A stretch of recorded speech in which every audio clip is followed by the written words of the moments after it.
The immortal John Hancock here, and I've slightly rested from PRGE. I still haven't unpacked, and my game room's a mess. For those who don't know, I'm looking to actually expand my house to actually have a playroom where I can sit down and actually enjoy my collection. And so things are a mess here, and PRGE is over, and wanted to share kind of some recent pickups. Now, some of these pickups that I'm showing aren't everything that I got from the show. It's just kind of, I get asked all the time, you know, what is someone who technically, well, people think that I have everything. I'm far from it.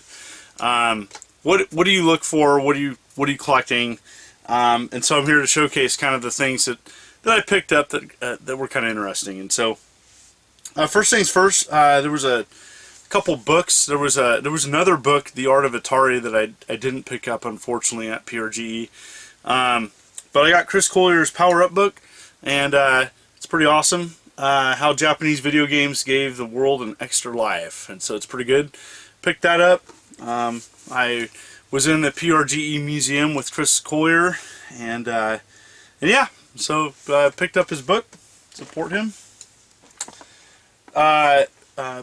Pat the NES Punk pretty much had his book on hand, and the Ultimate Nintendo Guide to the NES Library. This is a pretty daunting book. It's pretty awesome, and so I picked that up.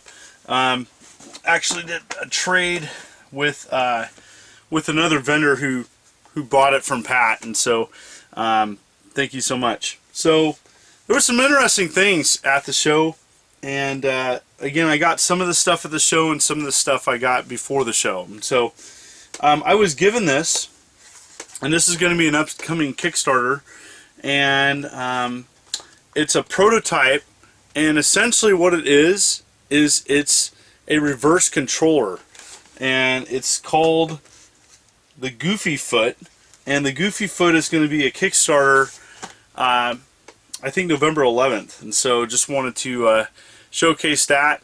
That's going to be an upcoming Kickstarter, and it looks pretty interesting. I was given the actual prototype, the very first prototype made for this, and I was pretty honored by that. I was like, wow, that's pretty neat to be given the very first item of that, and so that was pretty cool. So the Goofy Foot looks pretty interesting. I probably will be supporting that. Now, speaking of Kickstarter, there's a Kickstarter going on right now, and Darren Peliquin is doing Bits of Yesterday. It's a video game documentary, and it still has about a week left. And Darren's a great guy. I guest star in his upcoming film. I do not know how much I am in it, but anyways, doesn't matter. Several of my friends are in the video and the film, and Darren needs your help. And so I'm going to put a link below to his Kickstarter. It has 8 days left, and he is offering some great wide variety of options. Please support his film. He's worked really hard on this, and he's flown around the United States interviewing game collectors for his film, and the link below, check it out. Alright, so what else did I get? This is pretty cool. One of the vendors had a sealed Kid Icarus Uprising. I've wanted this game for a long time. You know, the 3DS is kind of trailing down. It's been out, and you know, with the upcoming Nintendo Switch, I know that Nintendo Switch is not a replacement for the system, but it is definitely going to make 3DS kind of more of a thing of the past. And so I wanted to get some of the games out of the way that might be harder to get maybe 5-10 years down the road. So Kid Icarus Uprising sealed. What else? Got this before the show from Classics, and this is a Conic Multisport, and this is a vintage handheld. I actually want to do a video on this, and it even has the box. And what it does is it's just vintage.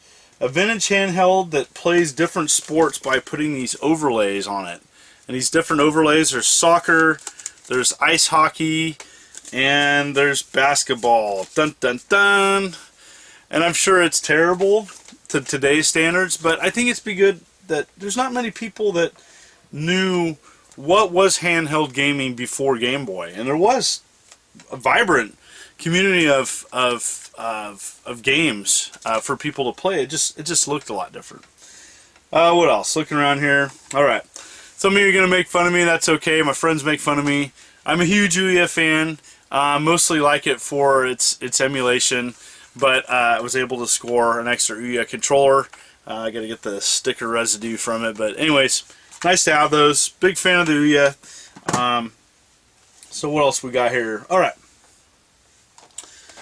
Josh Byerly, good friend of mine, gave me this, and this was one of the championship carts used at the show. It's a reproduction of the Nintendo World Championships, and this is number 9, and I was given that. It was created by, looks like Retro USB. Thank you so much for that. Those folks are awesome.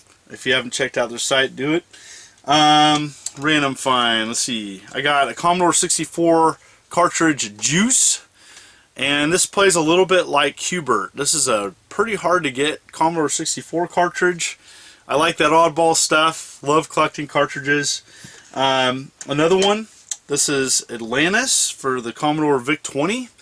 And VIC-20 carts, especially third-party stuff, pretty neat.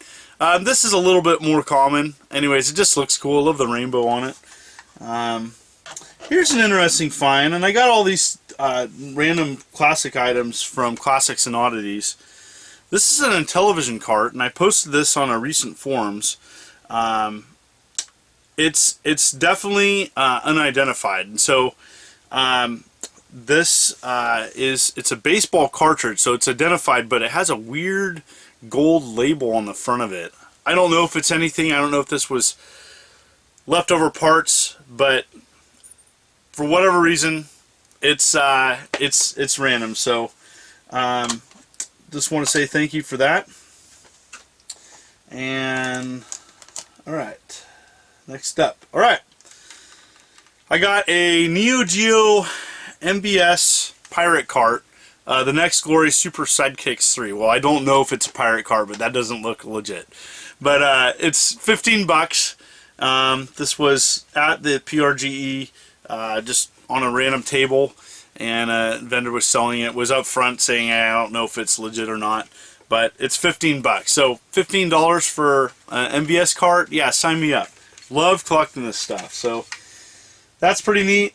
All right, so I got a couple things right before the show. I'll show this. So I do collect Jaguar. Jaguar's expensive, and Jaguar's hard to collect for. However, Xenon 2 Mega Blast was a port that was finally ported over to the Jaguar with some changes. I'd like to do eventually an upcoming video, but here it is, box Jaguar games. And having a box Jaguar game, an obscure console, and then a homebrew of not a homebrew, but like a reproduction or a conversion to something to make it look like it actually was released. Awesome. Love that stuff. Alright, just kind of look at my table, which is just all scattered here. It's like, Alright, next up. Mega Mania. I didn't have a box copy. I love collecting box Atari games. And if you can see my wall back there, I have several. But I didn't have Mega Mania. And I found this locally for 7 bucks. And thought that was a good price. And, box is in pretty decent shape. Picked that up. Now, this one is special. Now, a lot of you are like, well, what makes that special? Ice hockey. This is ice hockey for the Atari 2600, but it's not the normal. It's not the normal one. It's on the back here. It was a late release. Mediagenic distributed Activision games after 1988. It's the blue cart version. This is hard to get. I found this on eBay. I think it's like 15 bucks. Anyways, nobody really cares, but those blue cart variations, I love getting those versions. Pretty hard to find. This I got from Classics. This is Moonsweeper. This is again a late release. Well, not Activision, but Activision I think took over owning the rights of Magic games. Again, very cool. It has the Mediagenic sticker on the back of it. Yeah, and very cool. Look at the price sticker on that. $2. Man, that's awesome. Oh, sorry, $1.97. Man, whew. That's Video Game Crash right there. Look at that. Clearanced out. Whew. Man, that's tough.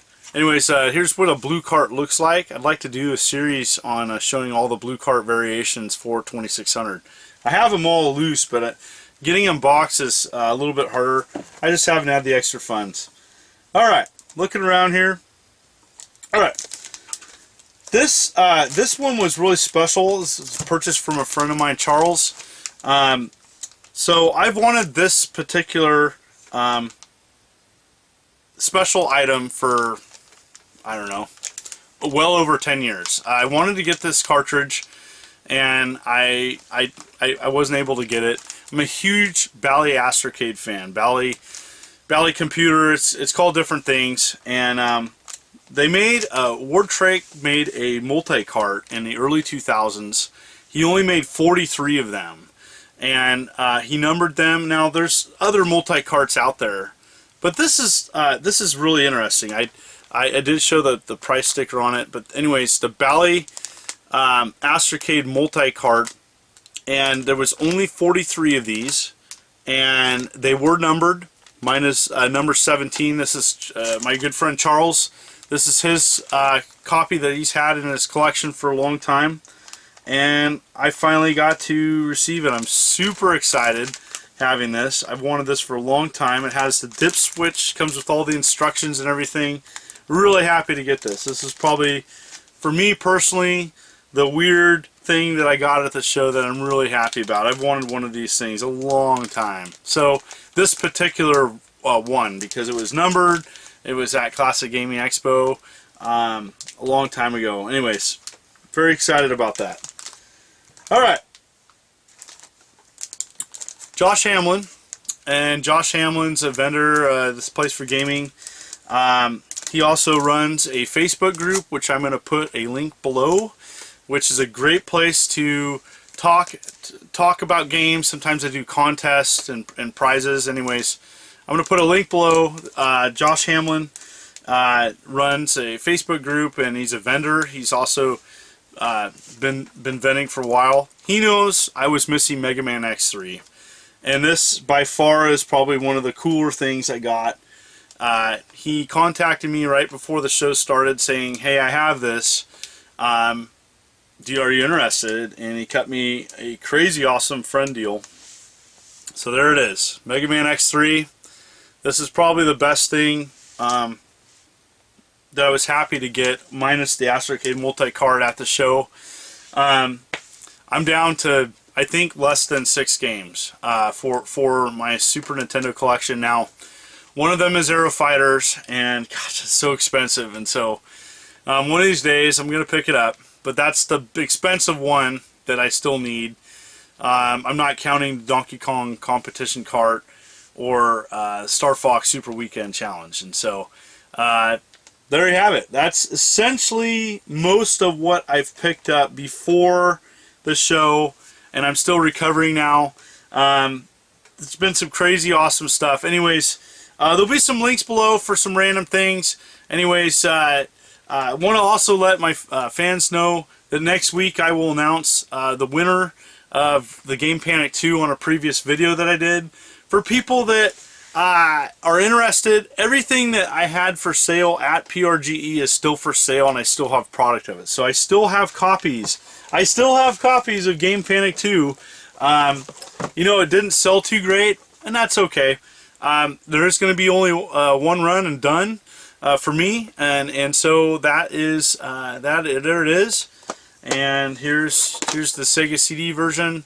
Anyways, if anybody's interested in anything that I offered at PRGE, you can contact me through my Facebook webpage, The Immortal Johnny Hancock. And anyways, I just want to say thanks for all the views and the comments. It's been awesome. So there you have it. That's kind of what a large collector. What do they pick up at a show? Well, that's what I picked up at a show. I picked up some other things, but I thought this made a good video. Thank you so much. This is the Immortal John Hancock, signing out.